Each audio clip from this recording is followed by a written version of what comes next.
Chemical kinetics में हम लोग का दर समीकरण या दर नियम चल रहा था। तो दर समीकरण या दर नियम में मैंने आपको क्या बताया था, ऐसा इक्वेशन जो अभिक्रिया के दर और अभिकारक के सांद्रता के बीच में संबंध बताए, उस समीकरण को हम लोग दर समीकरण या दर नियम हम लोग कहते हैं।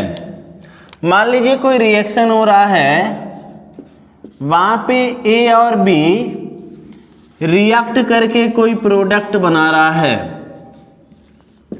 और एक्सपेरिमेंट के द्वारा यानी प्रयोग के द्वारा हमने यह देखा कि जो अभिक्रिया का दर है, अभिक्रिया के दर को स्मॉल r लिखा जाता है।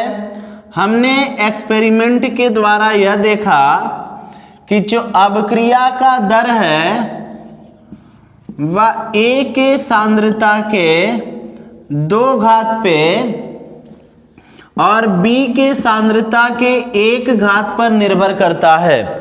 अच्छा, यह घात कैसे मालूम चलेगा कि अभिक्रिया की दर अभिकारक के सांद्रता के कितने घात पर निर्भर कर रहा है। तो यह घात केवल प्रयोग के द्वारा मालूम चलेगा और कोई तरीका नहीं इसको जानने का। यह घात यानी अभिक्रिया की कोटि कहते हैं। जितने घात पर अभिक्रिया का दर निर्भर करता है उसे अभिक्रिया की कोटि कहा जाता है। और अभिक्रिया की कोटि केवल और केवल एक्सपेरिमेंट के जरिए मालूम चलेगा।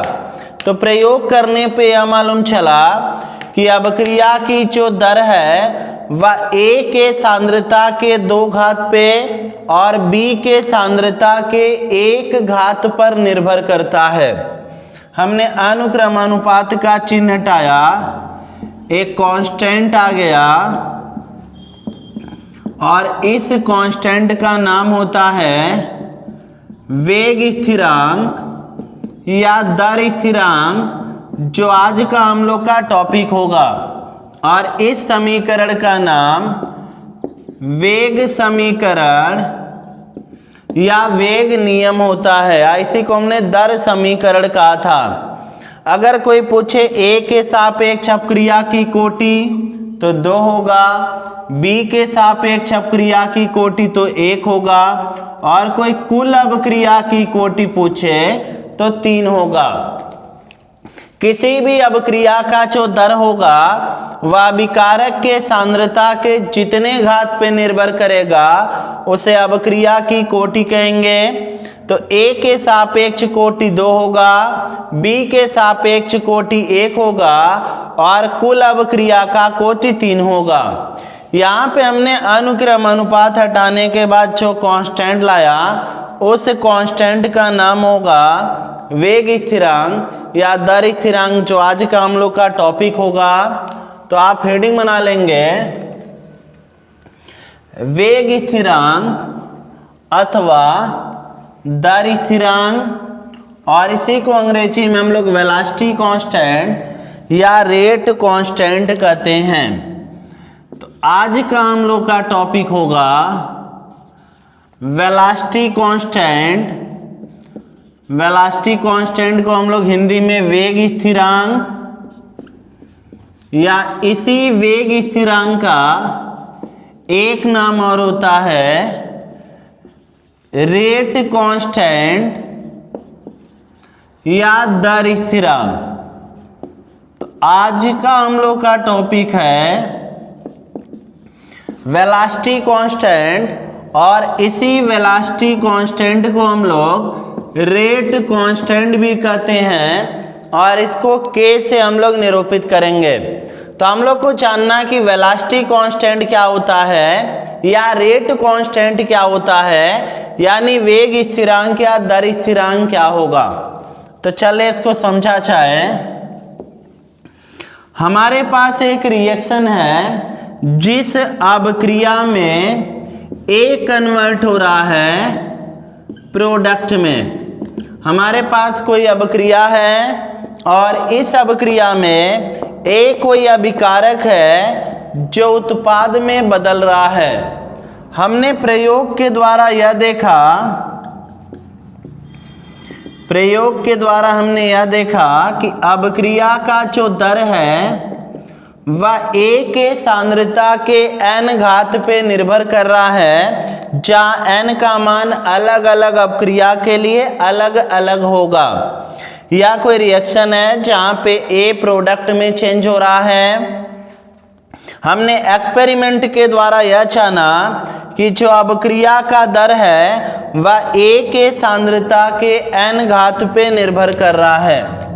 जब हमने अनुक्रमानुपात का चिन्ह हटाया तो एक कांस्टेंट आ गया। इसी कांस्टेंट का नाम वेग स्थिरांक या दर स्थिरांक होगा। इसका परिभाषा बनाने के लिए हम लोग यह मान लेंगे कि अभिकारक की सांद्रता एकांक है। इसका परिभाषा बनाने के लिए हमने यह मान लिया कि अगर अभिकारक का सांद्रता 1 हो जाए, if concentration of reactant is unity, हमने यह मान लिया वेग स्थिरांक की परिभाषा बनाने के लिए कि अभिकारक का सांद्रता 1 हो, और अगर अभिकारक का सांद्रता 1 होगा तो R बराबर के A के जगह पे आप 1 लिखिएगा, 1 का पावर n, या R बराबर के अगर अभिकारक का सांद्रता एकांक हो जाएगा तो अभिक्रिया के दर को वेग स्थिरांक कहा जाएगा। क्या हम लोग वेग स्थिरांक की परिभाषा बनाएंगे? R बराबर के A का पावर n। अब वेग स्थिरांक का परिभाषा बनाने के लिए हमने यह मान लिया कि अभिकारक का सांद्रता 1 है। अगर अभिकारक की सांद्रता एकांक हो जाएगा तो अभिक्रिया के दर को वेग स्थिरांक हम लोग कहेंगे। अगर अभिकारक का सांद्रता 1 हो जाएगा तो अभिक्रिया के दर को वेग स्थिरांक कहा जाएगा। तो इसकी परिभाषा हम लोग यह बनाएंगे कि यदि अभिकारक की सांद्रता एकांक हो तो अभिक्रिया के दर को वेग स्थिरांक कहा जाता है। वेग स्थिरांक की क्या परिभाषा बनाएंगे? यदि अभिकारक की सांद्रता एकांक हो तो अभिक्रिया के दर को वेग स्थिरांक कहते हैं। तो इसके नीचे आप लिख लीजिएगा यदि अभिकारक की सांद्रता, इतना नोट करने के बाद इसके नीचे आप लिखेंगे यदि अभिकारक की सांद्रता एकांक हो तो अभिक्रिया के दर को वेग स्थिरांक कहते हैं। वेग स्थिरांक की परिभाषा लिखने के लिए पहले आप यह छाप लीजिएगा, फिर इसके नीचे आप लिखिएगा यदि अभिकारक की सांद्रता एकांक हो तो अभिक्रिया के दर को वेग स्थिरांक कहते हैं।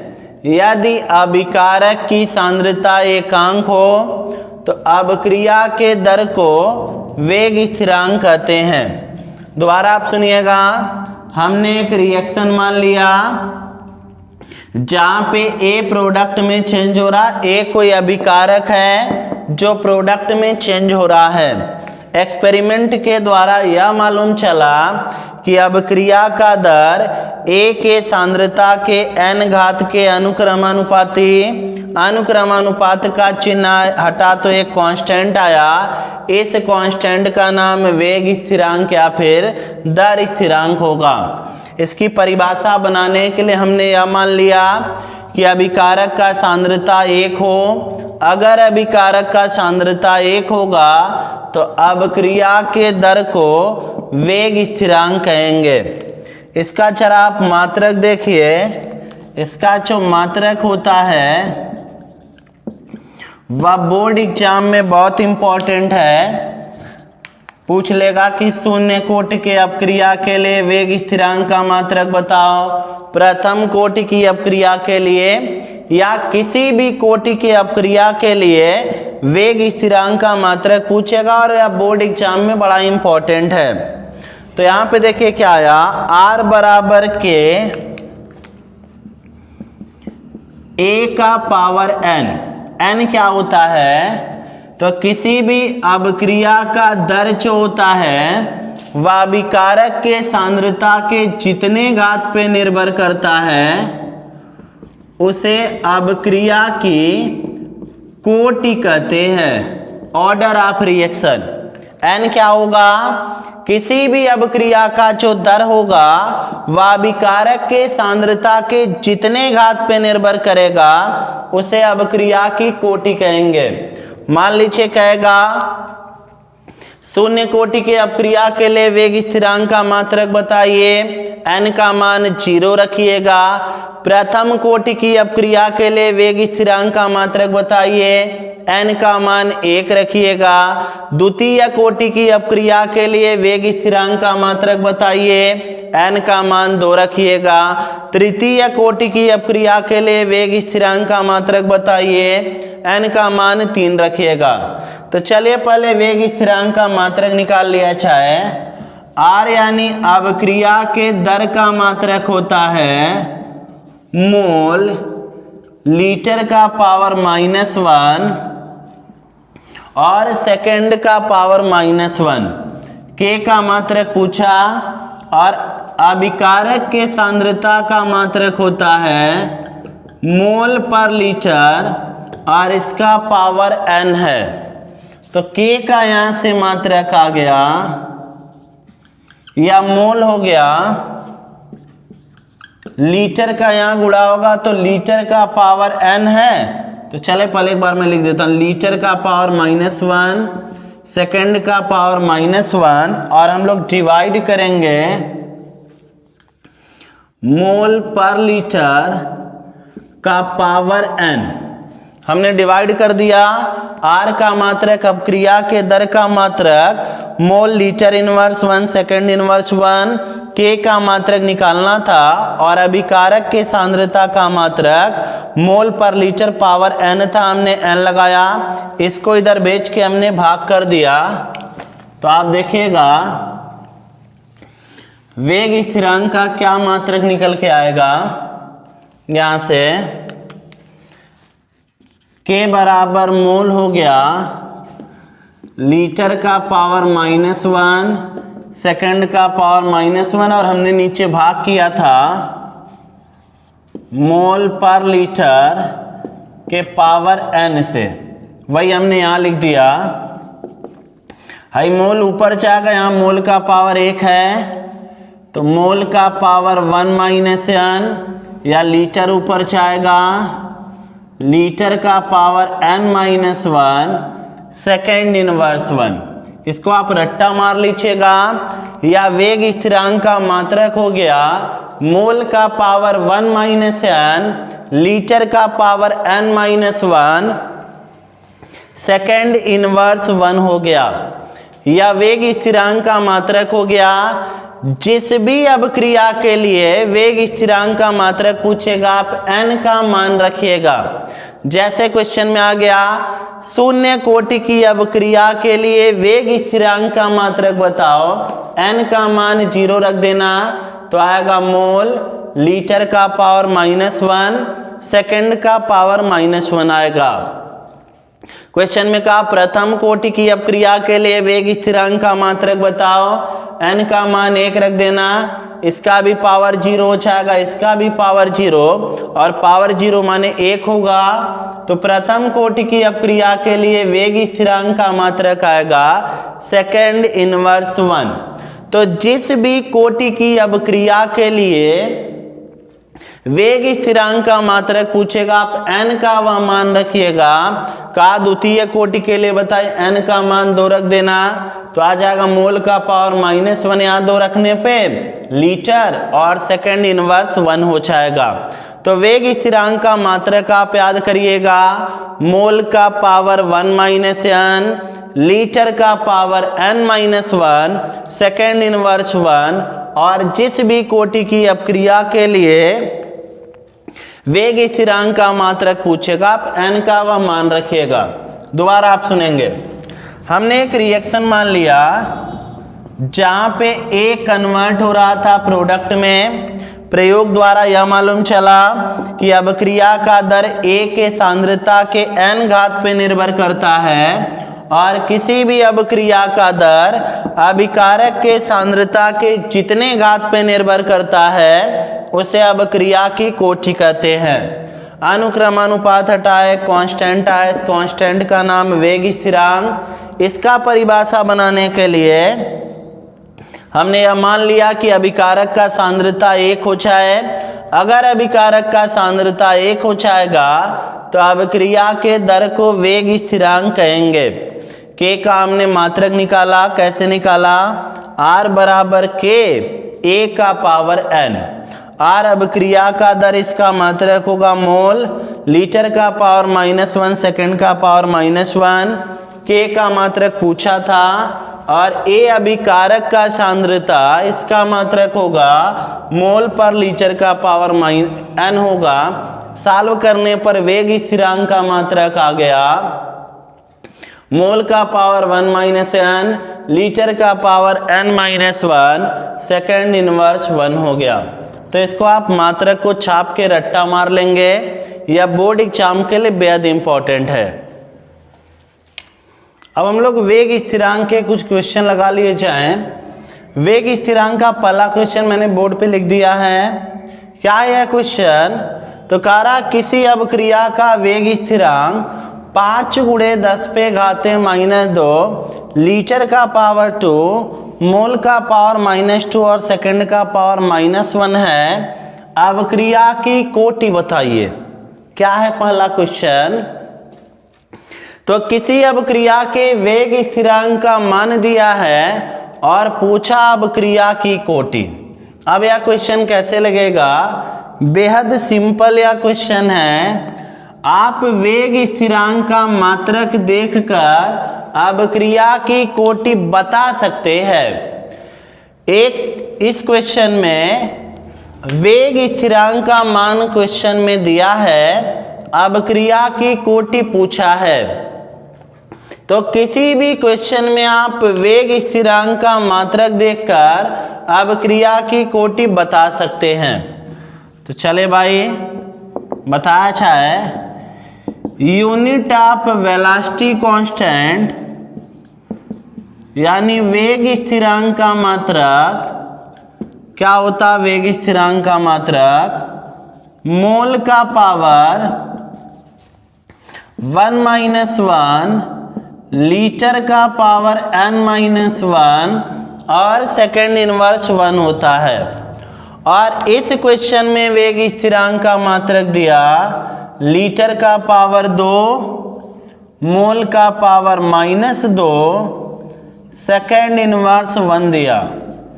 होता है वेग स्थिरांक का मात्रक मोल का पावर 1 - 1, लीटर का पावर n-1 और सेकंड इनवर्स 1 होता है।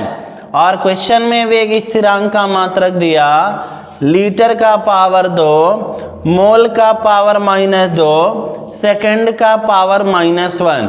क्वेश्चन में वेग स्थिरांक का मात्रक दिया लीटर का पावर 2, मोल का पावर -2, सेकंड का पावर -1 और होता वेग स्थिरांक का मात्रक है मोल का पावर 1 - n, लीटर का पावर n-1, सेकंड इनवर्स 1 होता है। अब जरा घातों का तुलना करा दीजिए। यहाँ मोल का घात 1 - n, यहाँ मोल का घात -2, तो यहाँ से आ गया 1 - n बराबर -2 या n बराबर 3, माने थर्ड ऑर्डर रिएक्शन था या तृतीय कोटि की अभिक्रिया था। हमने किया क्या? क्वेश्चन में वेग स्थिरांक का मान और मात्रक दिया था, अभिक्रिया का कोटि पूछा था। किसी भी अभिक्रिया का कोटि हम लोग को मालूम चल जाएगा वेग स्थिरांक के मात्रक से। वेग स्थिरांक का मात्रक होता मोल का पावर 1 - n, लीटर का पावर n-1, सेकंड का पावर -1 और क्वेश्चन में वेग स्थिरांक का यह मात्रक दिया। किसी भी घात को आप तुलना करा दीजिए, चाहे लीटर के घात को चाहे मोल के घात को, n का मान 3 आएगा, यानी यह तृतीय कोटि की अभिक्रिया है। इसको आप छापेंगे। वेग स्थिरांक के थ्योरेटिकल पार्ट को हमने जान लिया। इसका अब जो न्यूमेरिकल क्वेश्चन बचा उसको हम लोग अगले लेक्चर में कवर किया जाएगा। इस वीडियो को देखने के बाद आप नोट को कंप्लीट कर लेंगे। अगले लेक्चर में हम लोग वेग स्थिरांक के क्वेश्चन को लगाएंगे और आरएनएस की इक्वेशन के बारे में जानेंगे।